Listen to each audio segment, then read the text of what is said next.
Hey everyone, you're going to want to be turning up the volume today because we're spreading positivity through a little bit of music and art. Our storytellers have found some pretty talented people, from singers I sing from the heart to artists. Part of it is to brighten up people's day, or maybe I'm just to show off. I don't know. Come discover how they're spreading joy. There might be some good hiding spots here. And bringing comfort to those around them. You'll never know, dear, how much I love you. It makes me feel so good. Welcome to the most positive show on TV. I'm your host, Michelle Macaluso, and this is Good to Know.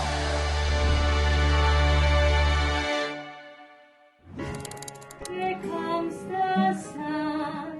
It just brightens up the day, it brightens up the room. It's been quite an adventure, and I've met lots of new people through this, and it's just really been a fun way to be social and interacting with people. My hope is that we have empowered people and we have made a difference, and that this will inspire others to continue to carry this on in many other ways. Prove that just a normal, everyday person, but I'm able to make a big impact. We never thought it would turn into this, not in a million years. This is something that we have made just for you, and this is something that I think is going to help you a lot right now, and we want you to have it.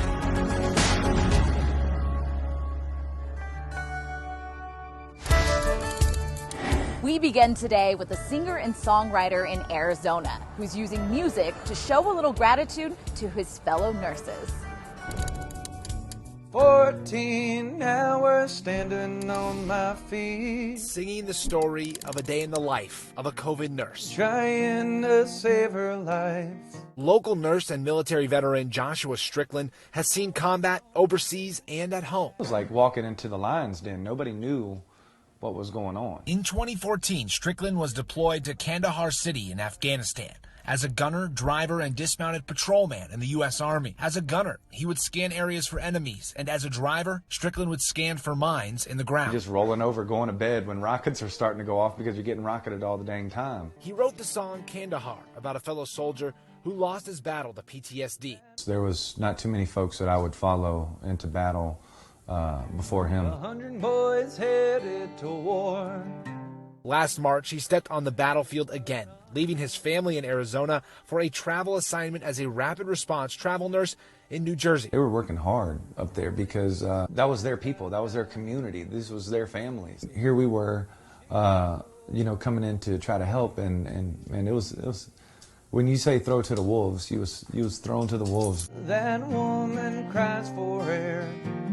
He wrote a tribute song to nurses called A Nurse's Story, Save You, detailing the reality of life as a nurse during the first surge of the pandemic. Day one, I remember getting off of the elevator and no orientation, no nothing. And then all of a sudden, here's your patient load. Welcome to COVID. He and his wife, both registered nurses at Valley Hospitals, both grateful to be vaccinated. He hopes this song helps people understand what nurses have endured this last year and know the fight isn't over. 2020 was considered the year of the nurse, and it had been a hell of a year. Like nurses are the backbone of medicine. Save you, but the Lord knows I've tried. Everything I could. If I could bring you back.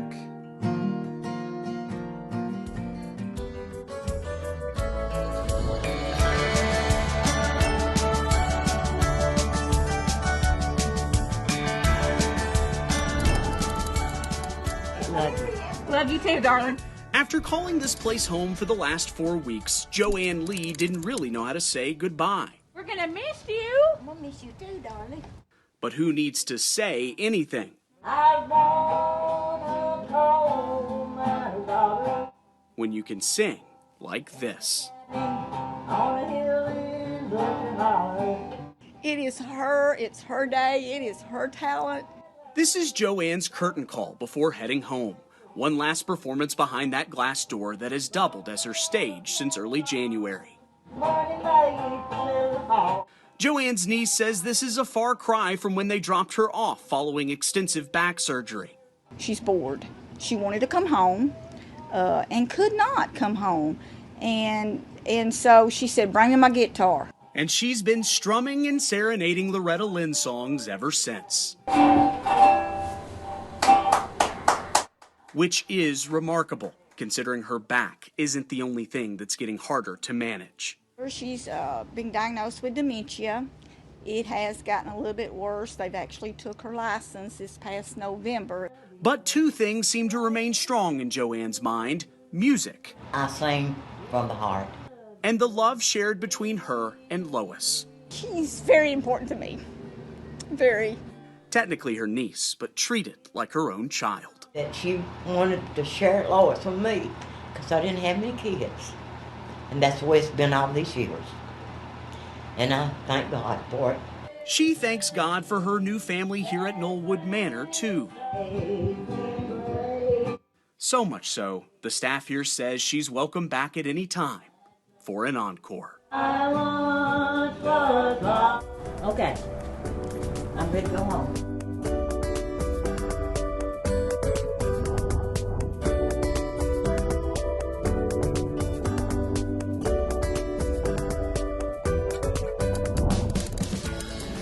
And go ahead, breathe in. For Martha Uribe, And breathe out. music therapy has been an integral part of her COVID-19 treatment. Here comes the sun. Spiritual, you can say that, because it makes you feel alive, and it gives you a lot of hope, Hope that Sharp's art therapy department is spreading throughout their system during the coronavirus pandemic. It's been really powerful and meaningful, and we find ourselves very busy. Amy Andrews, Jay Jang, and Sofia Alvarez have expanded the program since the pandemic started, adding virtual art and music sessions done through phone calls from empty rooms. So I was thinking maybe I can just sing you a couple songs. It's part of Sharp's mission to treat the person, not the disease. We're not just looking at patients' illnesses or their sickness, but just treat the person as a whole and trying to bring different aspects of their life and improving the wellness of their life. Thank you for being a nurse. They've also expanded it to nurses, doctors, and staff, helping them cope with the stress of the job. We're really supporting our team to keep going through this. It's a long run, and so we want to make sure we take care of each other. Uribe says it's comforting during a scary time when her family can't visit. Her favorite song, You Are My Sunshine. You'll never know, dear, how much I love you. It makes you feel so good, especially you have the curtain open and you'll be able to see the sun outside. Yeah, you open your eyes and say, I'm gonna be outside and I'm gonna feel the sun again. A simple way to bring light into a dark time. Please don't take my sunshine away.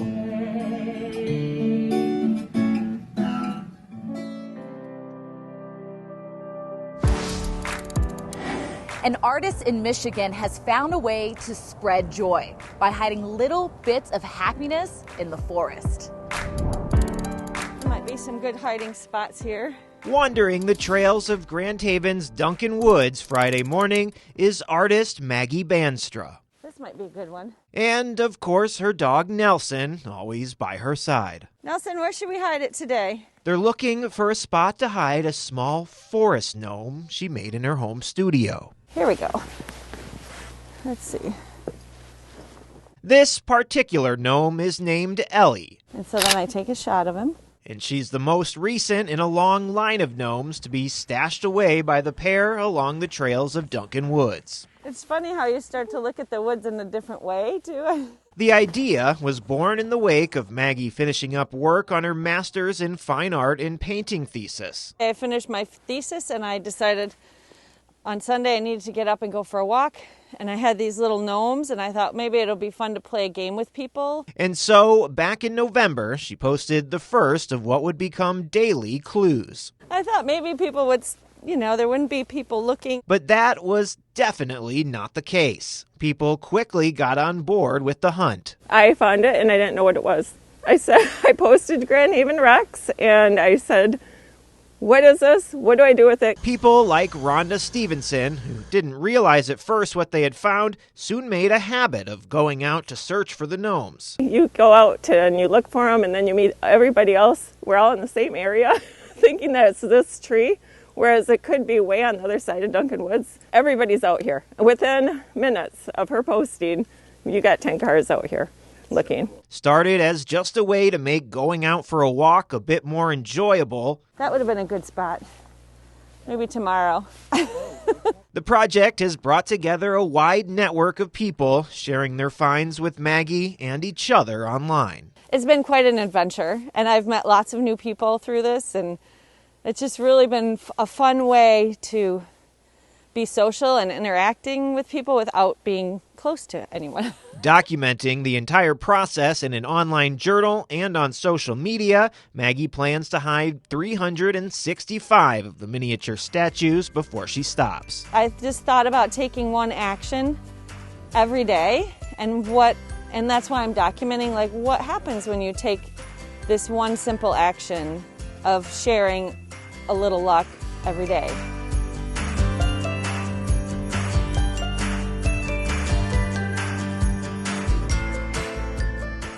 We have so many more talented people spreading cheer with their amazing artwork. What does it mean to you to know that you're creating something that represents America in a very pure way? It's going to make me cry. It means a lot. It means an absolute lot to us. It seems like the more flags people see in Point Loma, the more people want to be a part of it. Come be a part of something positive. It's good to know.